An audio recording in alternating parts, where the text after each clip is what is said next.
یہ نہ سمجھنا کہ تو ہی پلوان، تسی پلوان نہیں ہو، کریم ہے۔ ہاں کبھی کوئی سے وہم میں نہ پڑ جانا کہ میں بہت بڑا پہلوان ہوں، کوئی پہلوان نہیں ہے، وہ کریم ہے۔ ایک گناہ جے ماں پیو دیکھے دیوے دیس نکالا، لکھ گناہ پیا میرا مولا ویکھے پردے پاون والا۔ ہاں ان بطش ربی کا لشدید، بے شک تیرے رب کی پکڑ بڑی سخت ہے، وہ کریم ہے حضرت، اس لیے تو چل پھر رہے ہیں حضرت۔ آپ فرماتے ہیں جب دوسرے دن بھی ٹالا نا تو بی بی صاحبہ تھوڑی غصے میں آ گئی، اور غصے میں آ کے کہتی ہیں حبیب اب جب کل جائیں گے نا تو جاتے کام نہ شروع کر دیجئے گا، پہلے اس سے 2 دن کی مزدوری لیجئے گا، اگر تو دے نا دے مزدوری وہ تو پھر کام شروع کریے گا، اگر نہ دے تو اس کا کام نہ کرنا، پھر کسی اور کا کرنا جا کے۔ اب بدلے یہ کوئی صوفی سمجھے گا کہ یہ تیر کیسے یہاں آ کے لگتا سیدھا حضرت، کیونکہ حضور بلے شاہ نے کہا تھا نا سونے ملن ہزاراں اسا نہیں یار وٹانا، اسا نہیں یار وٹانا، ہاں ہم نے نہیں، ہم تو جان دے دیں گے، ہم نے نہیں یار کا در چھوڑنا کوئی۔ آپ فرماتے یا تیر لگا، ساری رات میں سسکیاں لیتا رہا، اس نے کیا دیا ہے، 70 ماؤں سے بڑھ کے پیار کرنے والا رو رب ہے، اس کا در چھوڑ کے جاؤں تو جاؤں کہاں۔ خیرہ فرماتے تیسرا دن آیا، میں پھر چلا گیا، فرماتے سارا دن پھر اسی طرح اللہ اللہ کی، کہتے جب رات پڑی نا تو بڑا پریشان، وہ حبیب وہ 2 دن تو اس کو ٹال لیا، آج اسے کیا کہہ کے ٹالنا ہے، پتہ نہیں وہ آگے سے کیا بولے گی، کچھ ایسا ہی نہ بول دے جو مجھ سے سنا ہی نہ جائے۔ آپ فرماتے میں نے کہا گھر جاتے ہی نہیں، باہر ہی بیٹھ جاتے ہیں، جب آدھی رات ہو جائے گی نا سو جائے گی تو دیوار پھلانگ کے گھر چلا جاؤں گا۔ آپ فرماتے میں باہر بیٹھ کے نا پھر ذکر الہی میں مشغول ہو گیا۔ آپ فرماتے جب آدھی رات گزری نا تو میں گھر گیا، لیکن جب گھر گیا تو کیا دیکھتا ہوں، گھر کا سارا منظر بدلے، وقت آدھی رات کا ہے لیکن کیا گھر میں چولہا جل رہا ہے اور کچھ پکنے کی خوشبو آ رہی ہے۔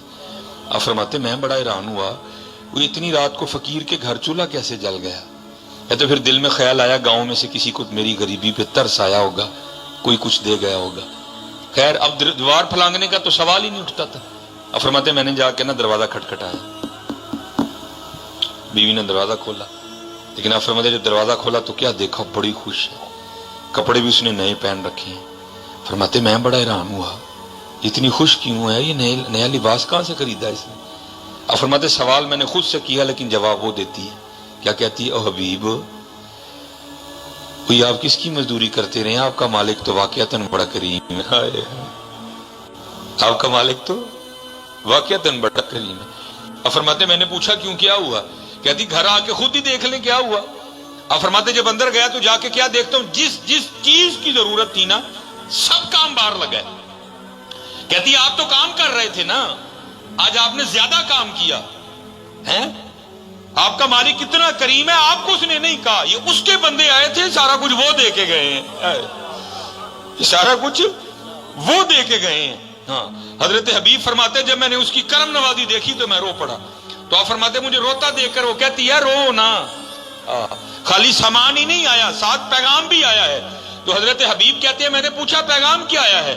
تو کہتی ہے پیغام ہی آیا ہے حبیب تو کام میں کمی نہ آنے دینا، مزدوری میں نہیں آنے دیں گے۔ چلے ہماری بے وفائی پر بھی وہ اتنا پیار کرتے ہیں، اگر ہم با وفا ہوتے تو کیا ہوتے، دل تو کیا چیز ہے ہم روحوں میں اترے ہوتے، تو نے چاہا ہی نہیں چاہنے والوں کی طرح۔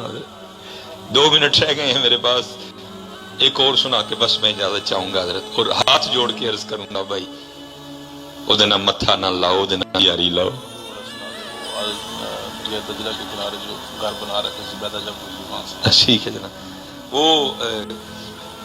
ہاں حضرت جی جو ہے نا وہ یاری لگائیں حضرت جی، پھر دیکھو تو صحیح رنگ کیا لگتا ہے۔ یہ حضرت عبداللہ بن زید رحمۃ اللہ تعالی علیہ، یہ حضرت جنید بغدادی رحمۃ اللہ تعالی علیہ کے دور کے بزرگ ہیں، نکاح نہیں کیا ساری زندگی، جذب کا غلبہ رہا، استغراق سکر کا غلبہ رہا، تو نکاح نہیں کیا ساری زندگی۔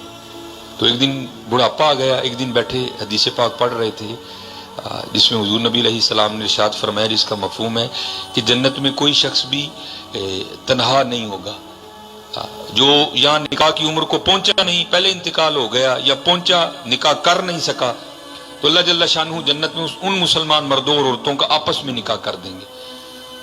اور کیونکہ جنت میں ہر جنتی شخص کی عمر 30 سال ہوگی، ٹھیک ہے جی. تو دل میں خیال آیا بھائی یہاں تو نہیں ہوا تو اب آگے تو ہونا ہی ہے نا. تو دل میں یہ خیال آیا پتہ نہیں جنت میں میری بیوی کون ہوگی. تو لکھا ہے کہ حضرت نے اللہ کے حضور دعا کی، یا اللہ یہاں تو تیری محبت میں گزر گئی، لیکن تیرے محبوب فرما رہے ہیں کہ جنت میں نکاح ہونا ہی ہونا ہے. تو یا اللہ مجھے اتنا تو بتا کہ جنت میں میری بیوی کون ہوگی، کون میری شریک ہوگی جنت میں.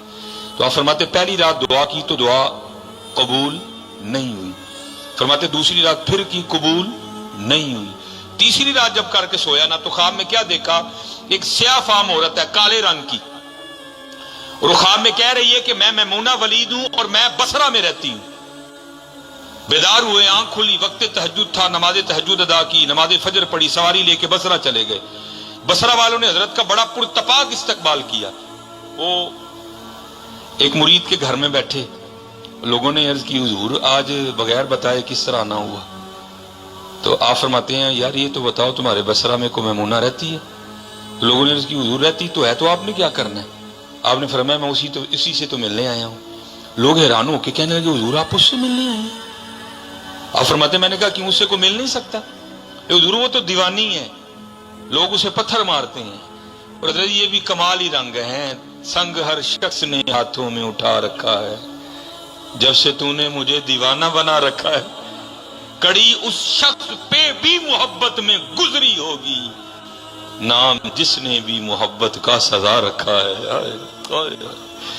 فرماتے ہیں حضور لوگ اسے پتھر مارتے ہیں.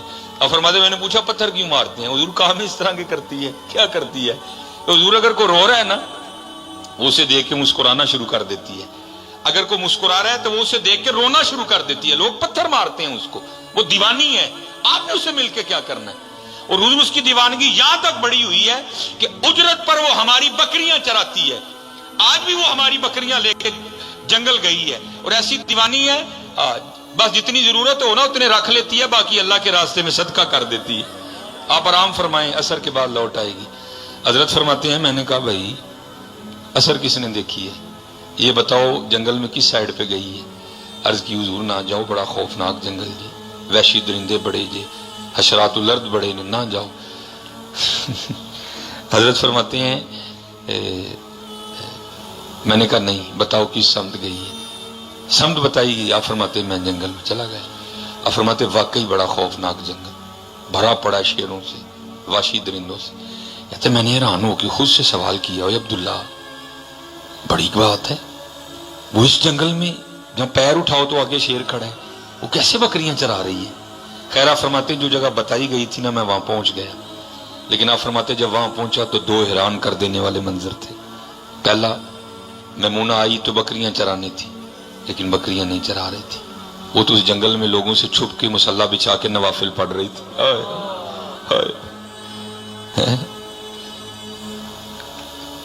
اور دوسرا حیران کر دینے والا منظر یہ تھا کہ آپ فرماتے وہ تو نوافل پڑھ رہی تھی اور بکریاں کون چرا رہا تھا؟ آپ فرماتے دیکھا تو شیر بکریاں چرا رہے تھے. میں بڑا حیران ہوا، یہ فطرت کس طرح بدل گئی، یہ شیروں نے بکریاں کب سے چرانی شروع کر دی؟ آپ فرماتے بکریاں چر رہی ہیں، شیر ارد گرد پہرا دے رہے ہیں. اگر کوئی بکری باہر بھاگتی ہے نا تو شیر اسے پکڑ کے واپس لے آتا ہے، لیکن کہتا کچھ نہیں. آپ فرماتے میں حیران اور پریشان کھڑا ہوں، بھائی ہو کیا رہا ہے؟ کہتے مجھے نہیں پتا چلا کہ کب حضرت میمونہ نے نماز ختم کر دی، مجھے نہیں پتا چلا. اور مجھے مخاطب کر کے کہتی ہیں اوے عبداللہ وہ ملنے کا وعدہ تو جنت میں تھا، تو یہاں ہی آ گیا. ملنے کا وعدہ تو جنت میں تھا، تو یہاں ہی آ گیا. فرماتے میں بڑا حیران ہوں، اس سے پہلے ملاقات ہی کوئی نہیں، اس کو میرا نام کس طرح پتا چل گیا؟ تو آپ فرماتے یہ سوال میں نے حضرت میمونہ سے کیا. میں نے پوچھا میمونہ اس سے پہلے تیری میری کوئی ملاقات نہیں، تو تجھے میرا نام کس طرح پتا چل گیا؟ تو آپ فرماتے حضرت میمونہ نے جواب دیا ہے عبداللہ جس اللہ نے رات کو میرے بارے میں تجھے بتایا نا، اسی اللہ نے رات کو تیرے بارے میں مجھے بھی بتا دیا. یہ حضرت ہمارے اسلاف ہیں. ایمین تو اقبال نے کہا تھا تھے تو آبا وہ تمہارے ہی مگر تم کیا ہو، تھے تو آبا وہ تمہارے ہی مگر تم کیا ہو، ہاتھ پہ ہاتھ دھرے منتظر فردا ہو. کہتے سب سے زیادہ جس چیز نے مجھے حیران کیا وہ یہ تھی کہ یہ شیر بکریاں کیوں چرا رہے ہیں، ان کو کھا کیوں نہیں رہے، یہ کیسے دوستی ہو گئی، یہ یاری کیسے لگ گئی، یہ صلح کیسے ہو گئی آپس میں؟ آپ فرماتے یہی سوال میں نے حضرت میمونہ سے بھی کیا. میں نے کہا میمونہ یہ تو بتاؤ یہ شیروں نے بکریاں کب سے چرانی شروع کر دی، کب سے ان کی آپس میں دوستی ہو گئی، یہ کب سے یارانہ لگ گیا؟ تو آپ فرماتے آگے سے حضرت میمونہ رو پڑی اور مجھے کہتی ہیں اے عبداللہ، اور جس دن سے میں نے اپنے اللہ سے یاری لگائی ہے نا اس دن سے ان شیروں نے میری بکریوں سے بھی یاری لگا لی ہے. یاری لالو جی، یاری لالو لگا کے تو دیکھو یار، ہماری بے وفائی پر بھی وہ اتنا پیار کرتے ہیں، اگر ہم با وفا ہوتے